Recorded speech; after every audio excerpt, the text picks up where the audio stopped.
I'm Emily Hardesty, and today I'll be presenting on why we should make the switch from traditional pavement to permeable pavement. First, let's imagine two scenarios. Scenario number 1. Congratulations, you just bought a boat, and now it's time to take your friends out to the lake. Are you going to take them to a lake that is crystal clear and clean and they can jump in and enjoy the day? Or are you going to take them to a lake that smells bad and is filled with toxic algae? You're probably going to go with the crystal clear, clean lake. Scenario number 2. Say it rains every single day for a week, and that's the same week your car happens to be in the shop. So you have to walk to work. Are you going to walk to work on pavement that is just wet, or are you going to walk to work on pavement that's filled with puddles? I don't know about you, but I cannot stand wet socks and shoes, so I'm going to skip the puddles.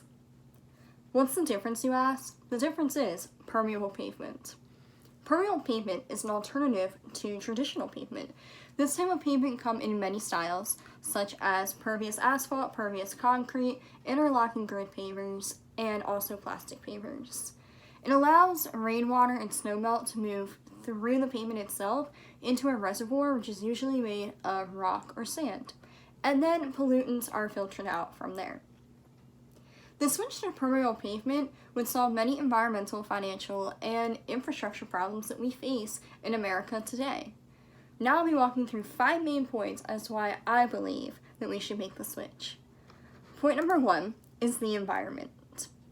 Stormwater runoff is harmful to coastal ecosystems, and permeable pavement reduces the impact. Stormwater runoff is rain that flows down the street or down the sidewalk into the storm drain, which then enters a body of water. And this has many harmful effects such as erosion, sewer backup, toxic algae blooms, and fish kills. And of course, everything's related when it comes to the environment. Runoff affects tidal marshes, which is one of the most diverse ecosystems in the entire world. And we've already lost about 25 to 50% of them globally, and we have a ton of tidal marshes in the USA. And of course, it affects homeownership through erosion. And I was first introduced to permeable pavement at my high school. I grew up in a coastal town in Maryland, and my high school is located about half a mile to a mile off the banks of the Severn River. The Severn River flows directly into the Chesapeake Bay, and if anyone knows anything about Chesapeake Bay, it is practically dead at this point, in large part due to the buildup of the area. There is just not enough permeable surfaces to soak in and take in all the toxins in the water. Toxins can include gasoline, oil, fertilizer, and so on. So my county decided that we have to do something for the health of our waterways.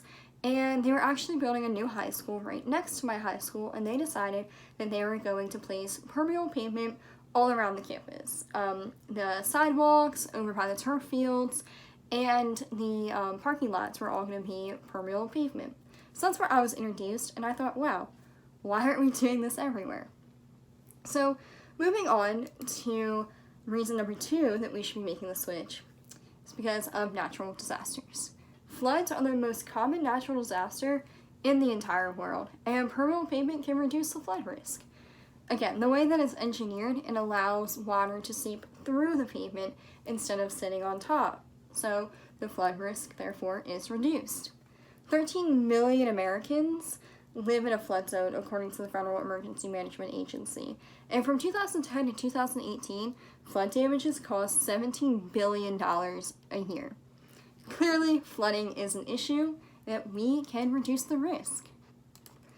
The third reason that I believe we should make the switch is because of salted roadways. If you live anywhere in the north or anywhere that receives snow or ice, you understand the absolute pain that salted roadways can cause, whether it's your car or the actual salt truck itself causing traffic, you never know. But permeable pavement has air pockets in it. These pockets are capable of trapping and releasing heat, which expedites the melting process. And researchers have actually found that permeable pavement only requires 25% of the quantity of salt that normal asphalt would need. Salt on roadways, of course, leads to potholes, which are then fixed by local, state, and federal government, depending on what road they're on. According to AAA, Americans spend $3 billion a year on car damages as a result of potholes, And Maryland State Highway Administration fixes about 43,000 potholes a year, costing $4 billion. And that's in the 8th smallest state in the union. Less salt means less potholes, which means less taxes, less car damages, and improved infrastructure. Now on to the 4th reason that I believe we should make the switch from traditional pavement to permeable pavement is because of driving safety. Permeable pavement allows water to seep down to the reservoir below it, and that reduces tire spray, and it improves visibility, and it also reduces the risk of hydroplaning. One thing that annoys me more than wet shoes and wet socks is definitely that annoying tire spray on my windshield.